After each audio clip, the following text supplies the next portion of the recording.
Hello, we are back with our Batman the Animated Series episodes commentary.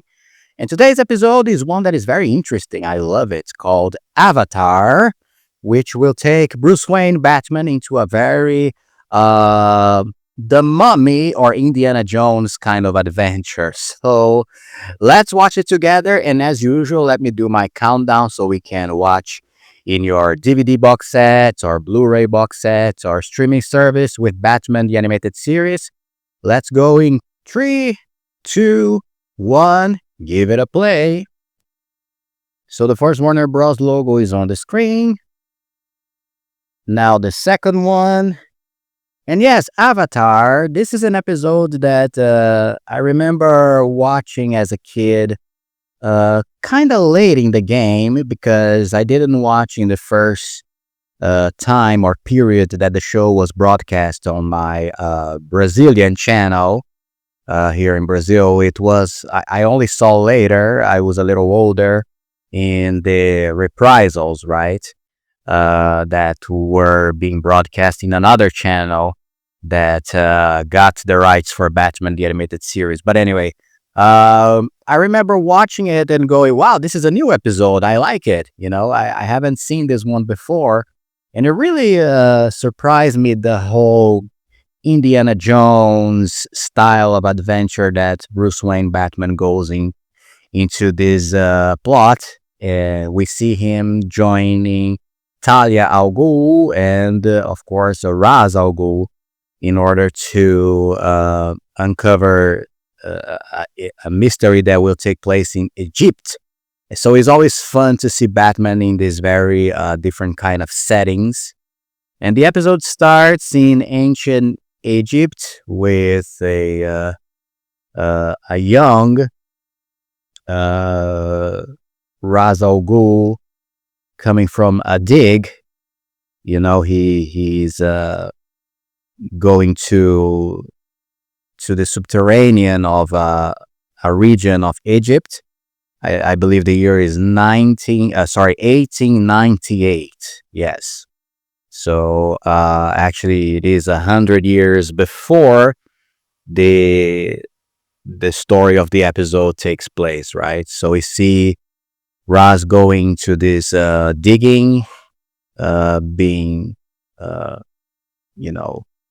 roped down into this, I believe, a crypt, or where he finds these antique statues, and also he sees a green light inside one room of this location. And then the rope that he was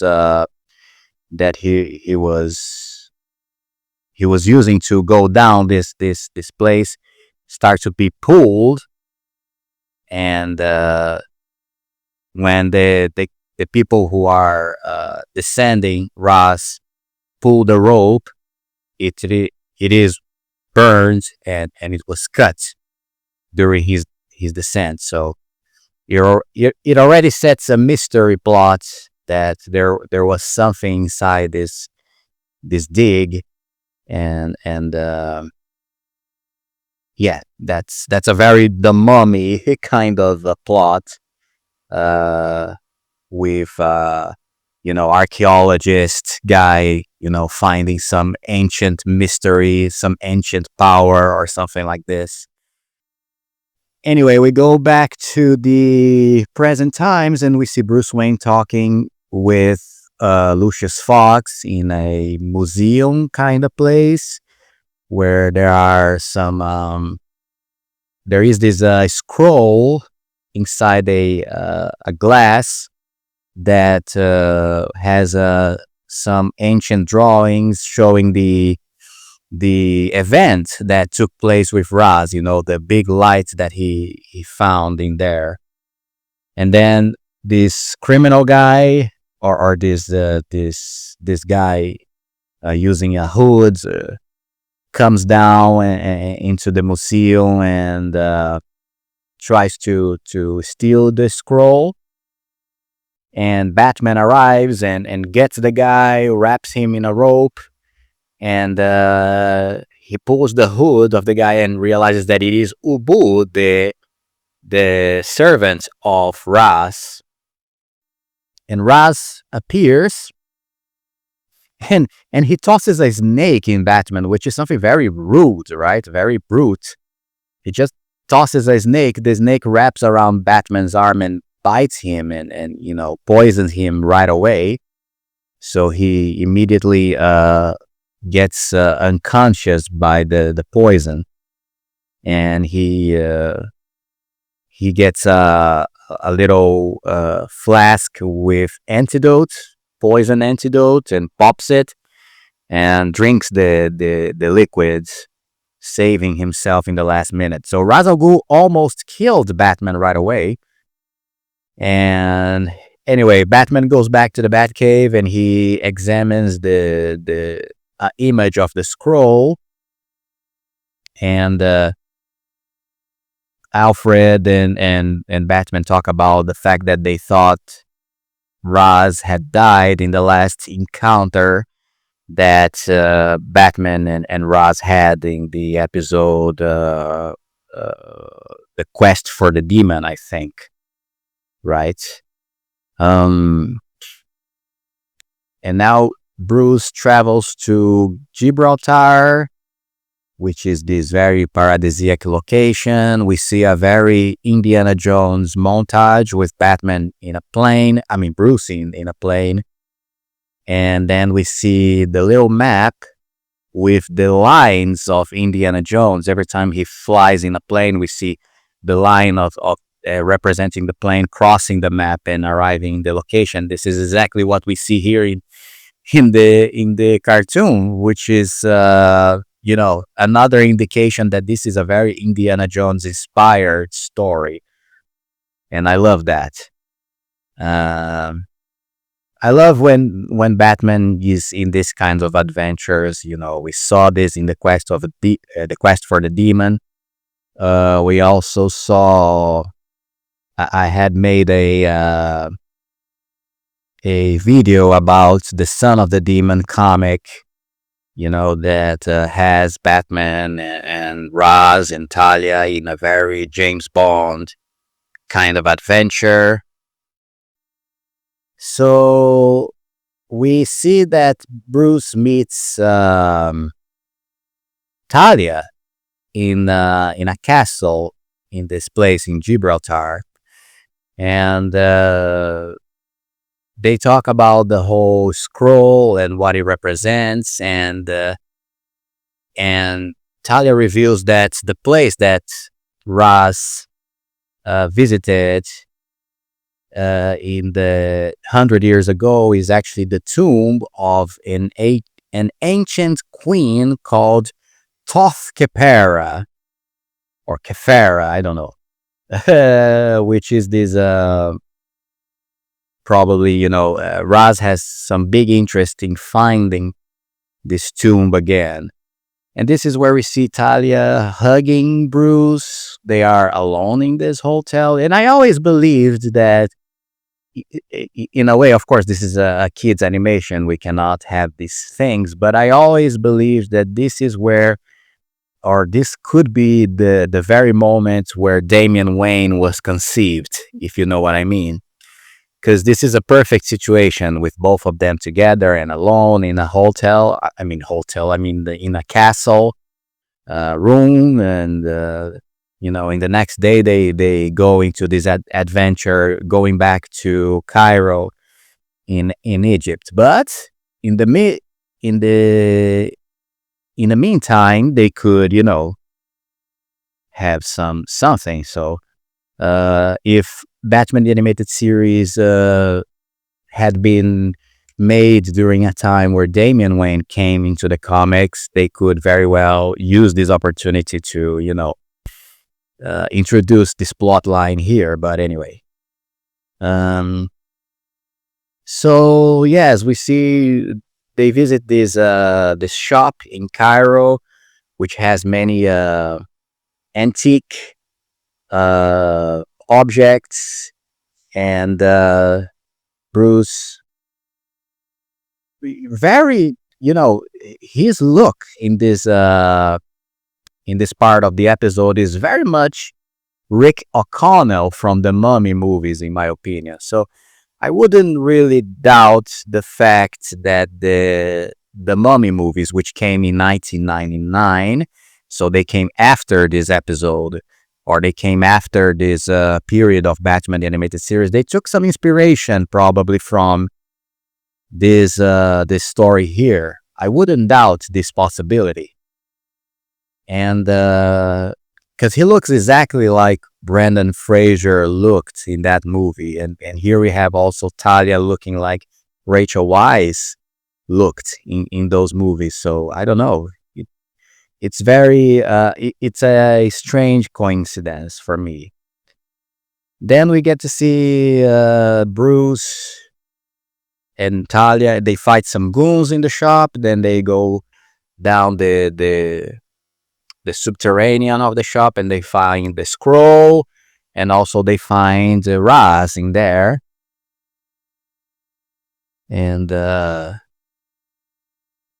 And Talia is surprised that the Raz is alive, because he never said goodbye to her. And so yes, this is an episode that kind of continues the plot of the demon's quest. And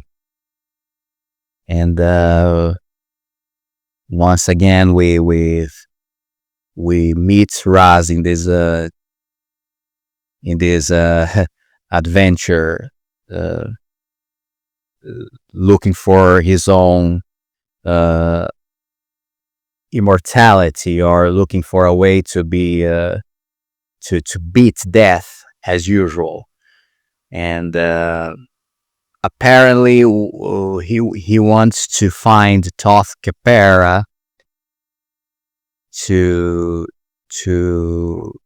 be able to harness her power, and once again use it for his own objectives. And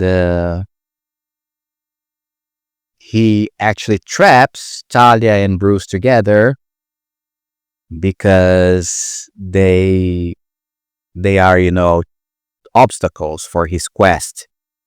So he traps them in this very thick glass box, and the only way that Bruce will be able to escape from this place, from this location, is to use sound waves that he has in a device that he brought along. The device he used before to track a signal inside one tomb that was in the shop. But anyway, he uses this sound wave device to break the glass, and it works.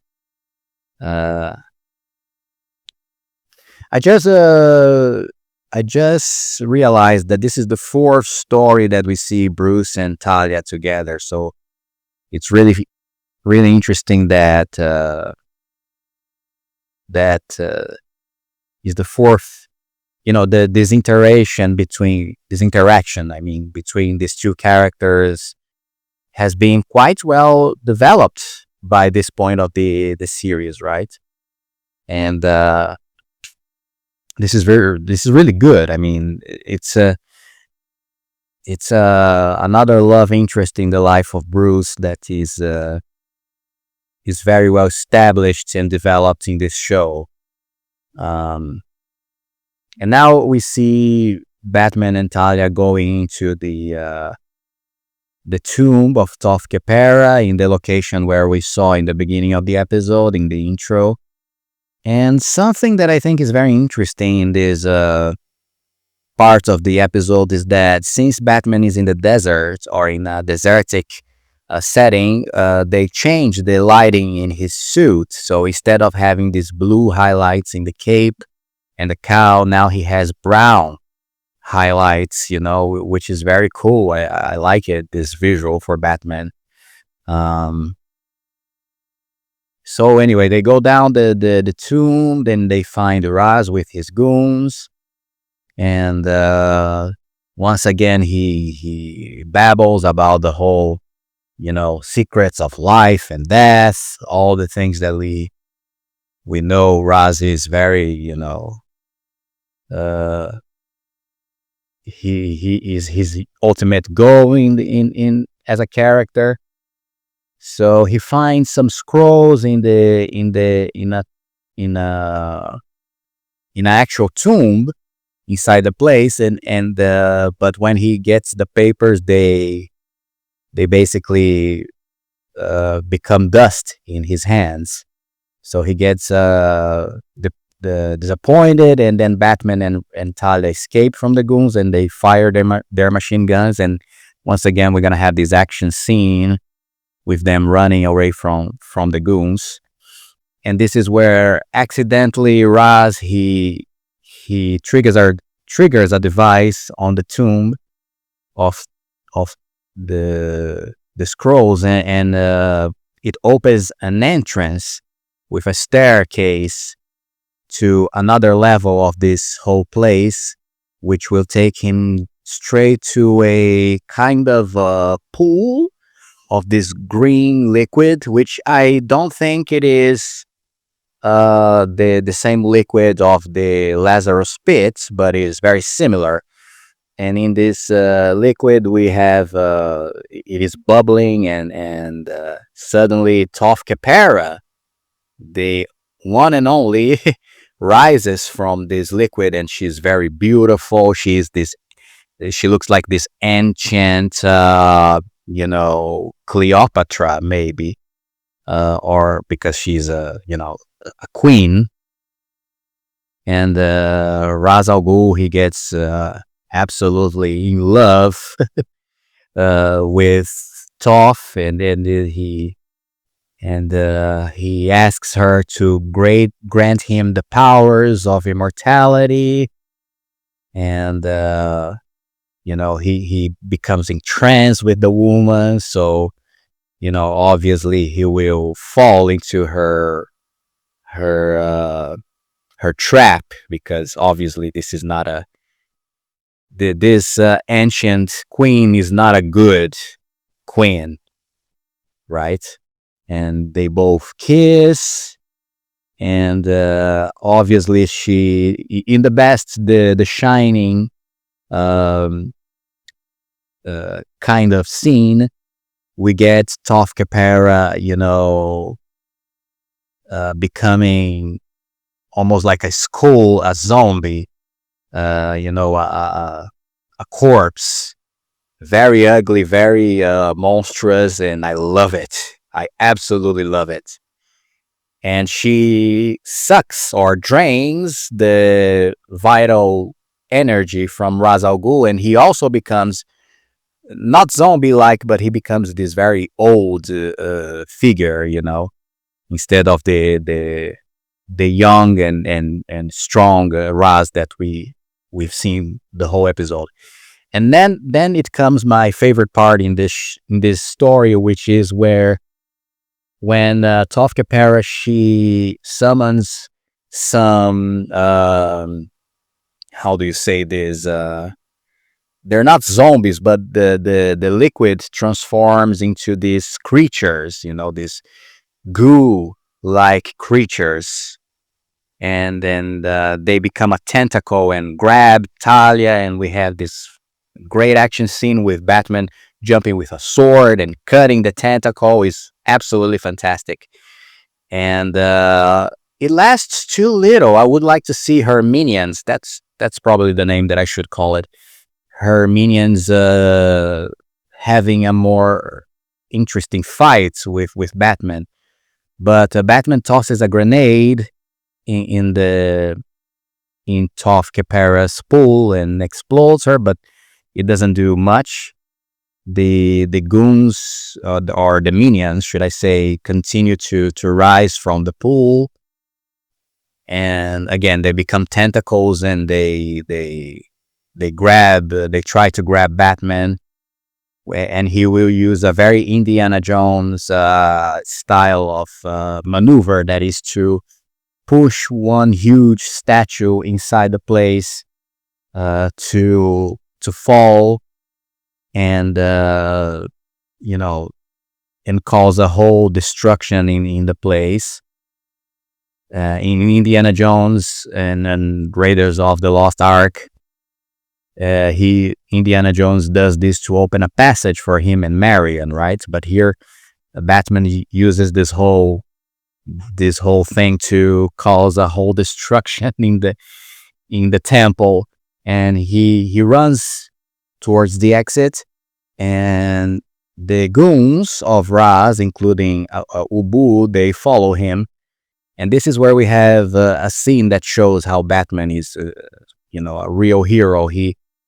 Ubu falls during the escape and almost gets crushed by the rocks falling above his head, and Batman comes back and saves him in the last minute, which will pay off later in the episode. But we then get to see Raz going back to his youth, because the power of Toph Capera, is now destroyed. So he rejuvenated right away. And then his hands are tied, and when the group is coming back through the desert with Batman, and the idea is that Batman will take Ra's al Ghul under arrest, right? And initially Talia was agreeing with this idea. She knew that she had to stop her own father from his deeds, but obviously she will betray Batman because she has to be on his side. I mean, in the side of her father in the end, even though he initially betrayed her. Her allegiance to him will be eternal. So she betrays Batman and points a gun to him and releases her father. So the group runs away and leaves Batman behind without a horse, but showing his gratitude, Ubu tosses him a bag of water so he doesn't die in the desert. And this is it. This is the end of the episode. I really like this one. It's not an episode that is memorable by any means, but it's an interesting one. So there you go. And if you are liking the content of BATGUS, please don't forget to leave your beloved like in this video and your wonderful subscription so we can keep talking about Batman and DC Universe forever. All right? See you in the next Bat episode, and bye-bye.